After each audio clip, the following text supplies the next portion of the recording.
Runners MMA podcast. So in this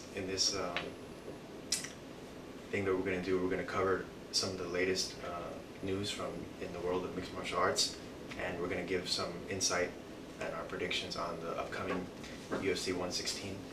The main card is Carwin versus Brock Lesnar. How you doing? My name is Das. I'm a capoeira martial arts instructor, and I also train leisurely Muay Thai boxing, and that's down at the Fit Gym. I train under head coach Michael Altman, and there's also a UFC fighter there by the name of Fabricio Moranga, and I'm just a current sparring partner for amateur fighters coming up and trying to get into the ring and make their way into the fighting world. Okay, my name is Brian. I train capoeira, also with Das. Sometimes I take classes with him, and in my day job I'm a software engineer. Okay, so I guess like the most important news story that we should cover right now is the loss of that Fedor had last week against Fabricio Werdum. So I'll let Das open it up. What are your thoughts on how he lost? Does it lower his value and relevance in mixed martial arts, or do you think he'll learn from it and come back stronger? Well, I believe that Fedor definitely will come back stronger. They say sometimes it takes a loss to become a better fighter.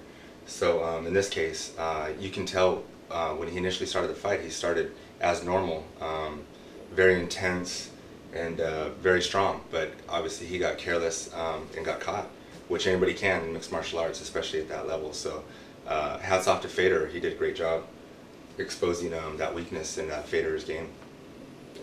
Yeah, I mean, I think at this point he's had a lot of good fights, and he's done well because he's a really mentally strong fighter. His technique has not been the greatest, but the thing that he's had is his mental strength and his explosiveness is very good for someone his size. He's not even 6 feet. He's 5'11", weighs 230 pounds. In the heavyweight division now, that's pretty small, considering when you have people like the size of Brock and Shane. Yeah, right. Lesnar and Carwin are cutting down from 300. Right, they're monsters. And so, I mean, he's giving up a lot of weight, although that wasn't a factor in this fight. Right. This was something where he kind of got careless, and in the opening exchange, he rocked Werdum a little bit, and then he put himself in a bad position. He got out, but then he went right back to the same position. Right. And Werdum knew that he couldn't pass up that opportunity twice. He got him in a tight triangle. He had him in a good armbar, and he had multiple options to finish him. And for me, seeing it live, it was pretty shocking. Yes. Because I had really high expectations for Fedor. Werdum I had never been too impressed with, because he seemed like he was a really good jiu-jitsu guy. He was never able to make the transition to being a real-rounded fighter. Right, at times he gets caught up being lackadaisical, I agree. In some of his fights that I've seen before as well, he kind of gets careless with his technique, and that's why he's suffered maybe as many losses as he has. Yeah.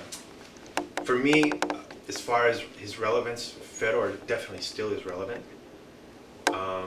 I think in a rematch he would do much better against Werdum. Either get a decision or knock him out, because Werdum is not the best stand-up person. I think getting a submission loss is probably a good thing to happen in his career, because he'll never put himself in that position again. He'll start training with people who have those skills to threaten him. So I think as far as a rematch, definitely Fedor will win.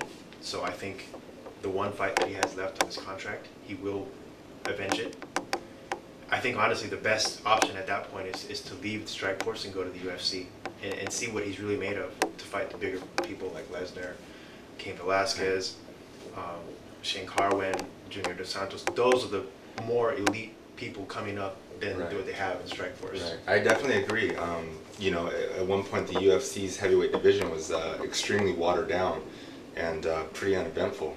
But at this point, like you just mentioned, those list of fighters, it's a pretty high level of large men that are doing some serious damage to their opponents. So I believe with you 100% that if Fedor is really going to make this final push at the end of his career and make an even bigger statement, it's going to have to be in the UFC against the likes of Lesnar, Carwin, Velasquez, especially Junior Dos Santos. Can't forget Dos Santos. He's on a tear right now. Yeah, and this guy Roy Nelson. I mean, he's doesn't look like an athlete at all. A big country. But he has good power and he Right. trains good. That guy, would be a great intro fight for Fedor. You don't want to put Fedor against Dos Santos or Lesnar immediately. No. Because if he loses, then his Right. stock is completely deflated, and no one will pay to see him fight anymore. Right. He might end up like a Crow Cop, which is exactly what we've seen in that case. He came in and he's been a little disappointing, but hopefully he can come back too. Yeah, and we were talking about this before earlier, but I think in terms to preserve his legacy, he needs to fight the best because he's only got a few fights left. Mm-hmm. You don't want to go out like a Chuck Liddell, No. getting knocked out 5 times in your last No. 5 fights. Yeah. So I think Fedor definitely is still relevant. He can avenge a loss, but he needs to move organizations to make the most out of his career and his legacy. Right. And I would love to see Fedor eventually fight, either Lesnar or Carwin. Both those guys would be a great match. I think Fedor has something that a lot of heavyweights don't, because he doesn't rely on his size. Right. It's more about his game plan and just how tough and quick he is. Right. So I think his future is very bright still, despite the loss, and I think this loss will make him a lot Right. stronger. Well, yeah. I mean, it's Fedor time and time again has shown what you were just speaking of is for me when I see a fighter such as Fedor, I see the mental toughness, and this loss is definitely going to make him that much more mentally tougher.